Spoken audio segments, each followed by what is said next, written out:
Buenas tardes, mi nombre es Mónica y hoy vamos a hablar sobre el efecto Venturi. El efecto Venturi recibe su nombre del científico italiano Giovanni Battista Venturi, 1746-1822. Tenemos un tubo con un fluido en movimiento y observamos cómo esta tubería tiene un cambio en su sección transversal. Hay un cambio de área. Vamos a hablar del principio o ecuación de continuidad, que consiste en que el caudal que hay en la sección 1 en el punto 1 debe ser igual al caudal que pasa por la sección 2 en el punto 2. Es decir, el caudal es constante en toda la tubería. El caudal se define como el volumen que pasa durante un tiempo t. Esta tubería es un cilindro y la cantidad de volumen que pasa por unidad de tiempo en la sección 1 tiene que ser la misma que pasa por la sección 2 en el mismo tiempo. Es decir, la cantidad de metros cúbicos que pasan en un segundo, por ejemplo, en la sección 1, tiene que ser igual a la cantidad de metros cúbicos de fluido que pasa en el mismo segundo por la sección 2. Como tengo un fluido que se está desplazando, habrá un desplazamiento delta de x, por lo que tendremos un delta de x1 en la sección 1 y un delta de x2 en la sección 2. Si los volúmenes V1 y V2 deben de ser iguales y el área en 2 es menor que el área en 1, ese desplazamiento será mayor en 2 que en 1. Es decir, delta de x2 será mayor que delta de x1. El volumen del cilindro va a ser el área de su base por su altura, por lo que V1 será delta de x1 por A1 y V2 será delta de x2 por A2. Sabemos que el desplazamiento de fluido delta de x partido por el tiempo delta de t es la velocidad de fluido en esa sección. Por lo tanto, tenemos que la velocidad en V1 por el área en V1 tiene que ser igual a la velocidad en 2 por el área en 2. Entonces tenemos que la ecuación de continuidad nos dice que como el caudal es constante en ambas secciones, al disminuir el área de la tubería, aumentará la velocidad. Y al aumentar el área, disminuirá la velocidad para conservar esa igualdad. Por lo tanto, la velocidad en 2 será mayor que la velocidad en 1. Por ejemplo, cuando tienes una manguera y estás regando y quieres que el agua salga con mayor velocidad, le pones el dedo al tubo de la manguera y disminuyes su área, por lo tanto la velocidad aumentará. Y como tienes mayor velocidad de salida, el movimiento parabólico que describimos en el anterior vídeo tendrá un mayor alcance. El teorema de Bernoulli nos va a servir para explicar el efecto Venturi. El teorema de Bernoulli, que si queremos entrar en detalles podemos consultar el vídeo de mi compañero Robert donde explica muy bien de dónde sale la fórmula, consiste fundamentalmente en que si tengo un fluido en una tubería, la presión en la sección 1 más la presión debida a la velocidad en la sección 1 más la presión debida a la altura en 1 debe de ser igual a la suma de las presiones en el punto 2. Este teorema va a ser fundamental para explicar el efecto Venturi. Retomando un poco, para el efecto Venturi tenemos una tubería con un cambio de área en la sección. Y este cambio de área va a producir un cambio de velocidad debido al principio de continuidad. Debido al estrechamiento, la velocidad en la sección 2 será mayor que en la sección 1. Para explicar el efecto Venturi, vamos a aplicar la ecuación de Bernoulli. En el punto 1 y en el punto 2 están a la misma altura, por lo tanto los términos de presión debido a la altura se anulan. Por lo tanto, nos queda una expresión que relaciona la presión con la velocidad.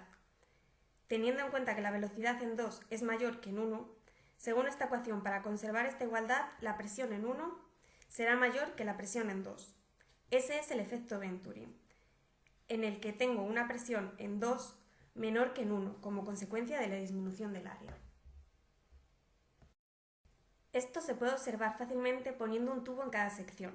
Ese fluido va a alcanzar una altura donde se va a nivelar con la presión atmosférica. Y como la presión en 2 es menor, la presión atmosférica lo va a empujar más y el fluido en el tubo de la sección 2 alcanzará una altura menor y vamos a tener esa diferencia de altura porque la presión en 2 es menor. El efecto Venturi nos indica que si tenemos un estrechamiento, la presión será menor. ¿Cómo aplicamos el efecto Venturi? Si en la región donde tenemos el estrechamiento le comunicamos un tubo con un fluido diferente, como tengo una presión menor se va a producir un efecto de succión o de aspiración, que va a permitir que el fluido que recorre la tubería se mezcle con otro fluido. Este efecto tiene una gran aplicación en la industria y, por poner dos ejemplos, se aplica en las máscaras de oxígeno donde el oxígeno se mezcla a través del Venturi con el aire o en los carburadores de los coches donde se mezcla la cantidad de gasolina con el aire que va al motor a través de un tubo Venturi, como se puede ver en el esquema. Otra aplicación del efecto Venturi es que se usa para medir el caudal que pasa por una tubería. Ponemos un ejemplo. Un venturímetro horizontal tiene diámetros de 60 centímetros y 40 centímetros en la entrada y en la garganta respectivamente. La lectura del manómetro diferencial de agua es de 10 centímetros y fluye aire a través del aparato. Considerando constante igual a 1,28 kg por metro cúbico el peso específico del aire y despreciando las pérdidas de fricción, determina el caudal a través del venturímetro. En primer lugar, tenemos el esquema donde hemos colocado los datos del diámetro en el punto 1 y en el punto 2 y la diferencia de alturas.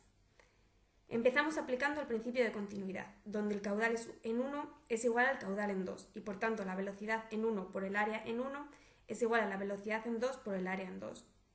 Como conocemos el valor del diámetro en la tubería en 1 y en 2, podemos sustituir en la ecuación el área de 1 y el área de 2. Y nos quedará una ecuación donde V1 está en función de V2.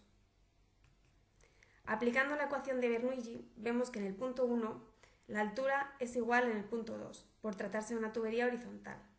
Por lo tanto, podemos eliminar la presión por la altura en ambos términos de la ecuación, quedando una ecuación donde P está en función de V.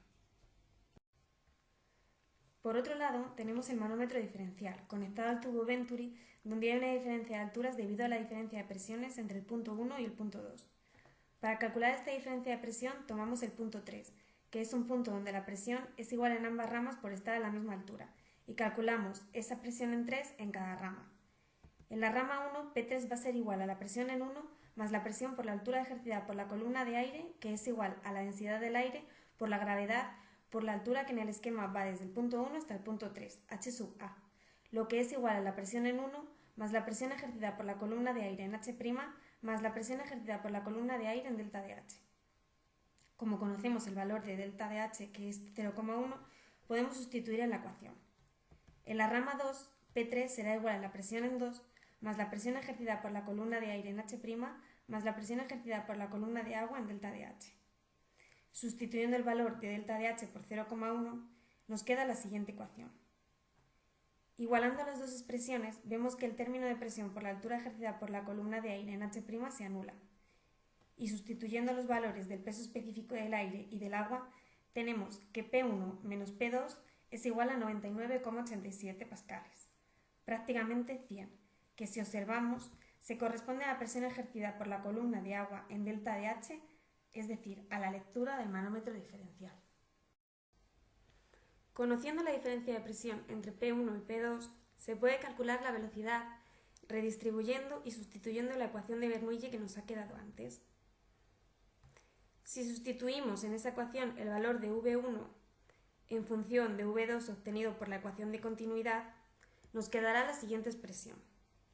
Y redistribuyendo, llegamos a la siguiente expresión donde se relaciona la diferencia de P1 menos P2 con la velocidad V2. Y hemos llegado a una ecuación donde solo hay una incógnita que es V2, por tanto podemos despejar V2. Antes debemos sustituir la densidad del aire como peso específico partido por la gravedad. Ahora ya podemos despejar V2 y sustituir los valores obteniendo una V2 de 43,68 metros por segundo. Conociendo V2 podemos calcular el caudal como el área en 2 por la velocidad en 2 y sustituyendo obtenemos que el caudal que pasa por la tubería es de 5,49 metros cúbicos por segundo.